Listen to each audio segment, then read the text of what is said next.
Good evening. I'm Stacey Amos for News Channel 8, and these are the top stories that we have for you tonight. The mother of murder victim Khamal Simmonds speaks out in a no-holds-barred interview with West Small. I still mourn my son. I still have to bury my son. So release my son, because you all don't want no evidence. You all have footage of the shooting. You all know a gun was found in the back seat of the car, and it doesn't belong to my son, but you are trying to pin it on my son. Governor DeJongh opens up about the Democratic Party and a family tragedy in Puerto Rico. These stories and more are up next for you on News Channel 8.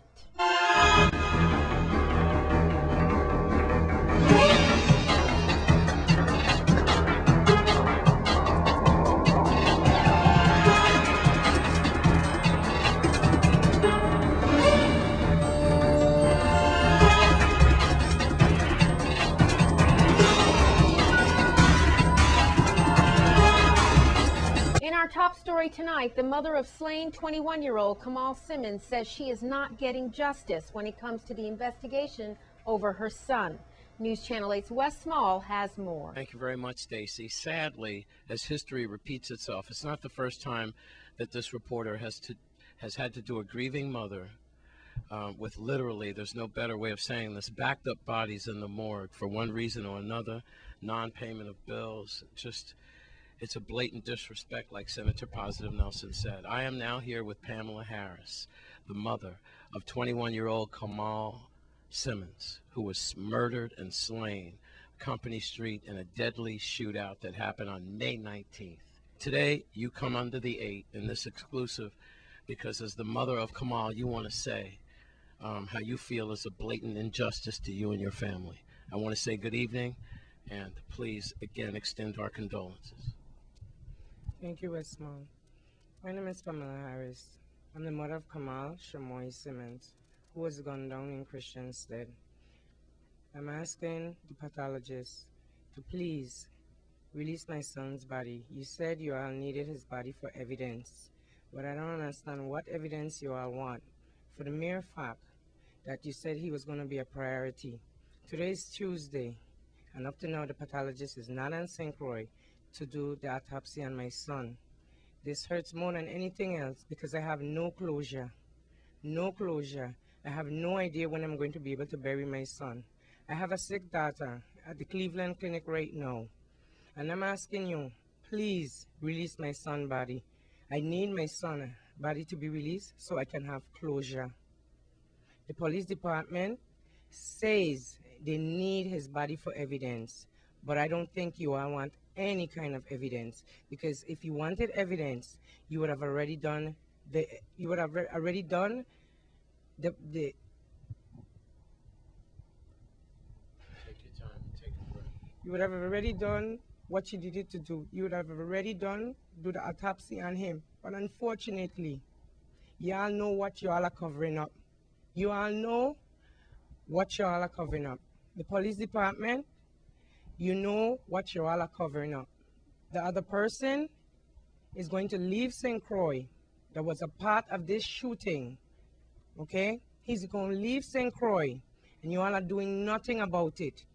Nothing at all to save my son. But my son is going to go out with the dignity and respect that he always maintained. So while one person leaves the island, I still mourn my son. I still have to bury my son. So release my son, because you all don't want no evidence. You all have footage of the shooting. You all know a gun was found in the back seat of the car, and it doesn't belong to my son, but you are trying to pin it on my son. But because his aunt is a police, it's going to be swept under the rug, but not this time. I am going to speak up for my son from the grave. I am going to take a stand. Me and me alone will take a stand against this justice system. So there'll be no covering up. I have come live and direct to News Channel 8 because this is an injustice to any human being. You all are holding my son ransom. You have me like a sitting duck. No one calls me and tell me what's going on. The police department never called me and tell me my son died. The police department never, ever spoke to me until that Sunday. So again, What you all are covering up, I am going to uncover for you all. I just have to interject there. When you're talking about perhaps the individual who was wounded in the car with your son, and I understand that he had jumped in the car when he was under fire. Is that right? My son and him went to school together. They were no friends. He was never liming with him. He wasn't hanging out with him. He told my son that he had a firearm and he brandished it after some guys in the dance. So he ain't even giving me closure by telling me who shot my son, because they wasn't after my son nor his friends. They were after him. And this is not the first time he has been in trouble with people firing shot after him. We welcome Police Chief Hal or any member of the VIPD after they see this broadcast to come with their side of the story. Under the 8, with the mother of Khamal Simmonds, I'm Wes Small for News Channel 8. Again, our condolences to all the family and friends grieving his loss. In other news, the Water and Power Authority has just signed a deal with some solar companies to make all our lives a lot easier. News Channel 8's Wes Small files this exclusive report. Thank you very much, Stacy. Look who we have here, Your Honor, the Honorable Virgin Island Governor John DeJongh. It's always a pleasure, sir, to talk to you. And first of all, I'd like to talk to you about the agreement with WAPA.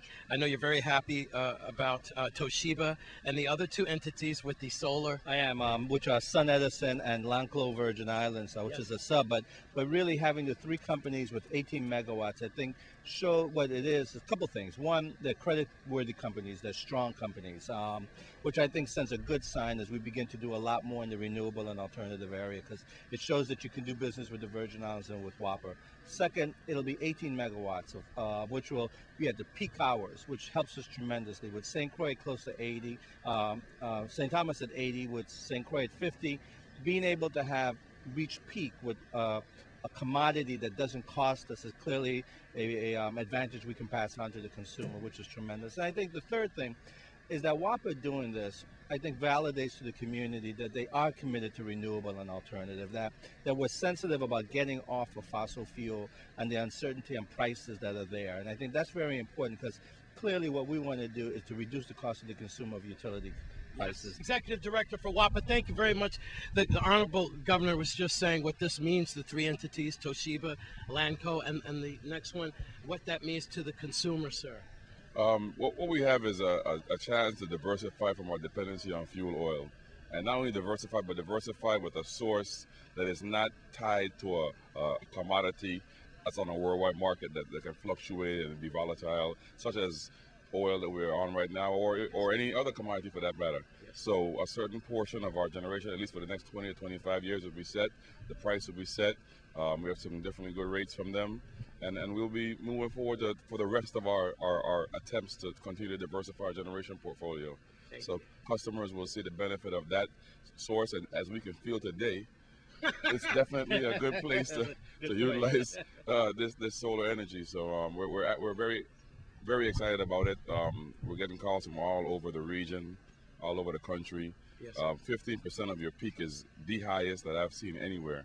Okay. So we're definitely setting trends, and we're moving in the right direction. Executive Director Hugo Haas from Water and Power Authority and Governor John DeJongh. Thank you very much. Coming up, Puerto Rico makes history in the major leagues, and Puerto Rico makes international news with a family tragedy. That's up next in your Caribbean Report. This is News Channel 8.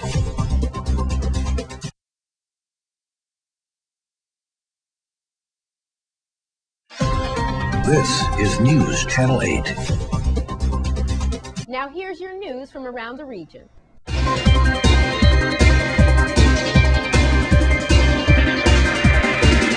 From the Caribbean region, a new study has warned that Latin America and the Caribbean face massive economic damages from global warming in the coming decades. The report estimates that countries would need to invest an additional $110 billion per year over the next 4 decades to decrease per capita carbon emissions to levels consistent with global climate stabilization goals. From Antigua, 5 days into the month of June, and some government workers are scratching their heads over when they'll be able to receive their paychecks for May. Public servants with the most concern are those who receive their wages through RBTT Bank or Scotiabank. As of Monday afternoon, RBTT was forced to post a sign on its door informing public servants that their paychecks had not yet been received from the government and they were unable to share why. From Cuba, it's an event that will not be seen again until the year 2117. It's the passage of the planet Venus in front of the sun, which is an infrequent astronomical phenomenon taking place today, and if weather permits, it can be seen at sunset in Cuba. From the Dominican Republic, President-elect Danilo Medina said President Barack Obama called him by phone on Monday to congratulate him on his victory and to discuss priority bilateral issues. Additionally, the Dominican Republic has become very attractive for countries like Venezuela, where, according to a recent report, investments have jumped from less than $5 million in 2005 to $104.4 million in 2010. From Puerto Rico, a brother and sister from Florida have died in an apparent murder-suicide at a tourist hotel on the island. Police have identified the pair as 28-year-old Kimberly Catherine Radcliffe and her brother, 32-year-old Thomas Brian Radcliffe, both from Bonita Springs, Florida. They were found on Sunday in the upscale San Juan Water Beach Club Hotel. The incident is still under investigation, but authorities believe Thomas Radcliffe shot his sister before turning the gun on himself. And on a positive note for Puerto Rico, history was made Monday night as the Houston Astros selected 17-year-old Carlos Correa, slugging shortstop, as the #1 draft pick, making him the first player from Puerto Rico to ever lead off in the draft. From St. Lucia, the St. Lucia Tourist Board on Monday said that American Airlines had rescinded a decision to cut back on its flights to the island, even as Prime Minister Dr. Kenny Anthony announced that Castries owed millions of dollars to American Eagle. From St. Kitts, reinforcing the island's emerging reputation as a top destination for Caribbean weddings and honeymoons, St. Kitts has been selected as the honeymoon site for the wedding couple who will be married at the Caribbean Fair at Grand Central Station on Wednesday, June 6th. And in your cricket update, Chris Gale's 15-month international exile is over after he was formally recalled to the West Indies ODI squad for the forthcoming series against England, starting in Southampton on June 16th.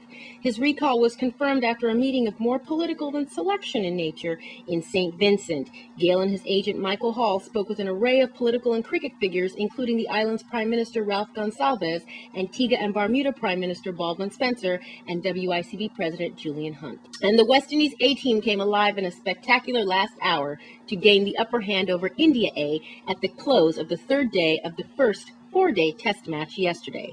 India A, chasing 186 for victory, limped to 22 for 3 on a good batting surface and will enter the final day at Kensington Oval needing another 164 runs to take a 1-0 lead in the three-match series.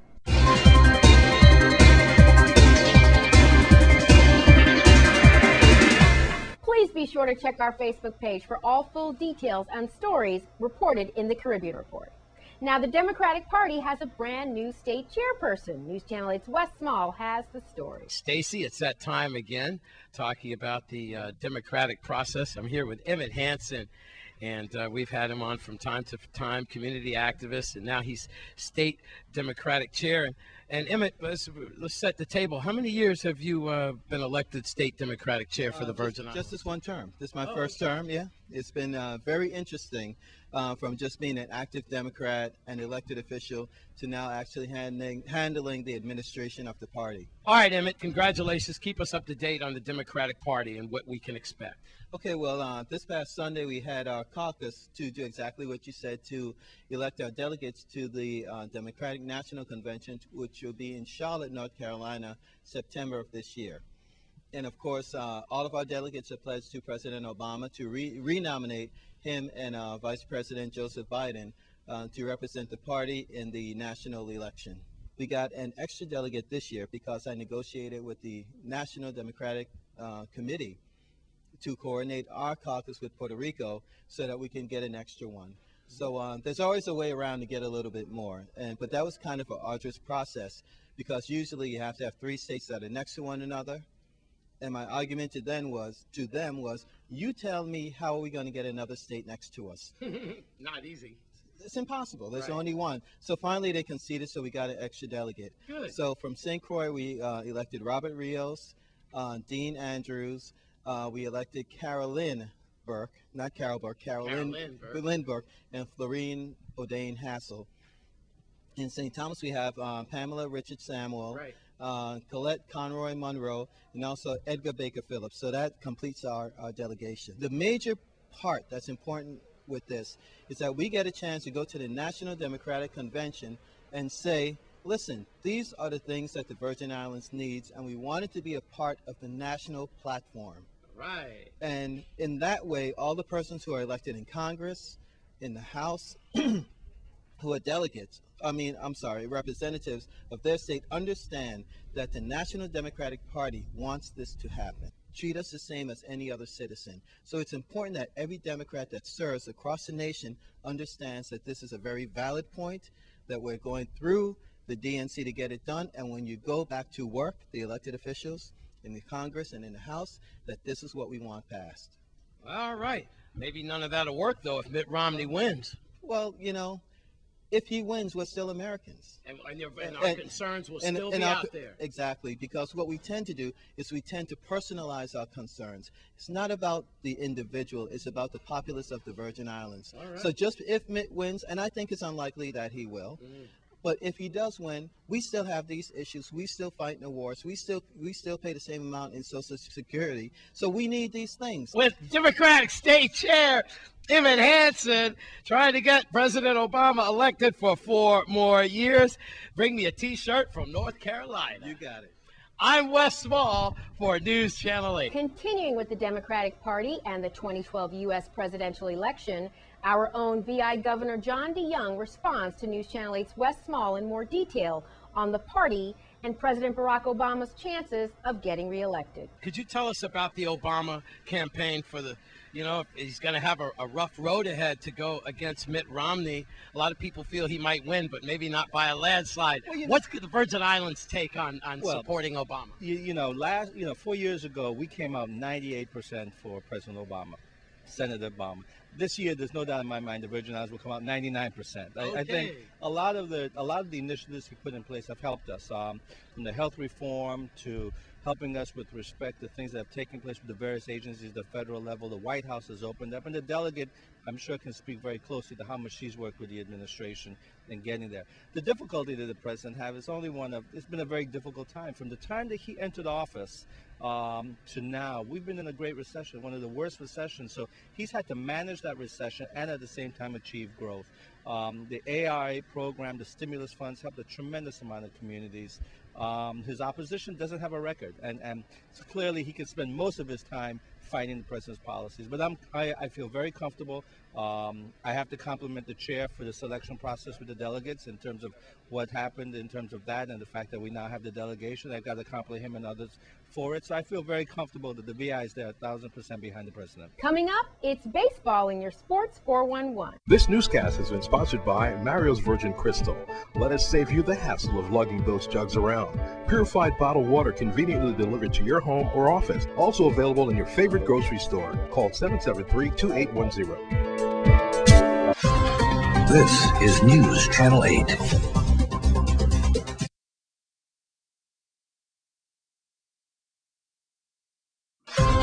This is News Channel 8. Tonight, we have some baseball action in Sports 411.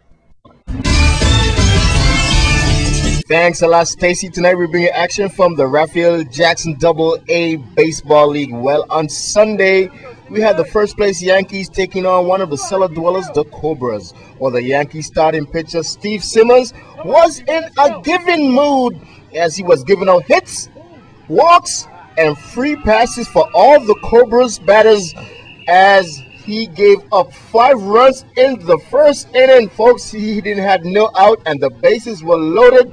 That's when his his manager, Steve Simmons Sr., gave him the hook and brought in the veteran right-hander Junito Ventura. Well, Ventura went to work quickly as he got the first batter he faced to fly out to right field, allowing the runner on third to tag up and score, making the score 6-1.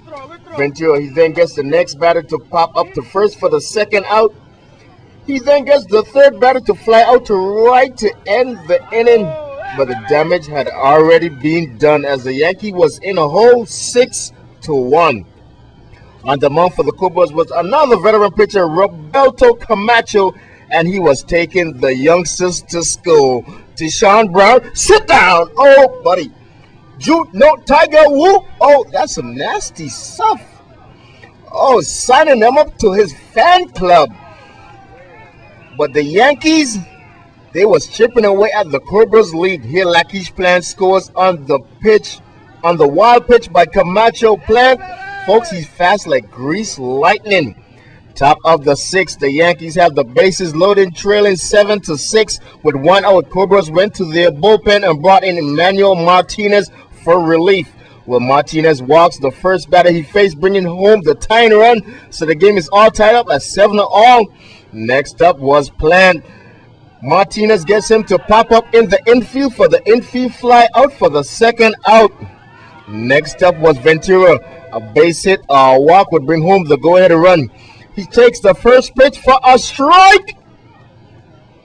Folks, he looks at the second pitch for a strike. Oh, strike 2.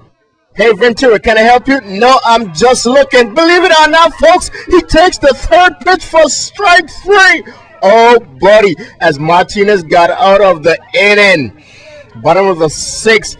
Cobras, Jose Martinez Jr. tells Ventura, the Yankees, you don't have to go home, but you just have to get the heck up out of here. Martinez hits it high, hits it hard off the fence. He goes all the way around for the inside the park home run, giving back the Cobras the lead as they held on to win 8-7. Martinez, he got the win. After the game, I spoke to the manager, Angel Torres Sr. Big win, you guys knocked off the first place Yankees. Big win, you guys played hard, man. They started to make a comeback, and you guys pulled them down in the end, man. Talk about the win. Yes, thanks for interviewing. What happened in Cobras is a young team, and you know, we challenged the Yankees being number 1, the first place team, also the sub-champ, they are ex-champs. And being ourselves, the Cobras team, they're in the cellar right now, struggling, but we got some imports. You know, we got some college players like my sons and also 2 other guys that came on to reinforce our team. And so far, you know, it's been showing that, you know, Cobras is making, you know, a stellar comeback and doing what they do, sting. Well, the action continued on Wednesday at the DC County Gator Ballpark. Going out and show your support. That's a look at Sports 4-1 update. I'm Stephen Kufrancis from News Channel 8. Back to you, Stacy.